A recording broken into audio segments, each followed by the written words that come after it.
Hello বন্ধুরা, I am Niladri and আমার channel daily blog with মিতে তোমাদের স্বাগত জানাই। এটি আমার প্রথম ভিডিও, তাই সকলকে লাইক এবং সাবস্ক্রাইব করে পাশে থাকার জন্য অনুরোধ জানাচ্ছি। এখানে দেখো, প্রথমেই আমি ঘুম থেকে উঠে যেটা করি সেটা হলো খালি পেটে জল খেয়ে নেওয়া। কারণ খালি পেটে জল খেয়ে নিলে হজম ক্ষমতা বাড়ে। এখন বাইরের দিকে তাকিয়ে যদি এরকম একটি প্রাকৃতিক দৃশ্য দেখতে পাই, তাহলে তো মন এমনিই ভালো হয়ে যায়। এখন আমি বিছানাটা একটু গুছিয়ে নিচ্ছি, আর গোছানোর পরে কেমন লাগছে তোমরা দেখো।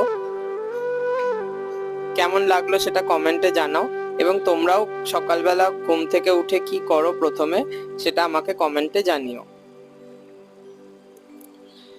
এবার ফ্রেশ হওয়ার পালা। প্রথমে দাঁতটা মেজে নিলাম। কলেজ যাই, কিন্তু পায়ে চোটের কারণে কলেজ যেতে পারছি না। এখন একটু তাও বেটার আছি। এখন আমি বেরিয়ে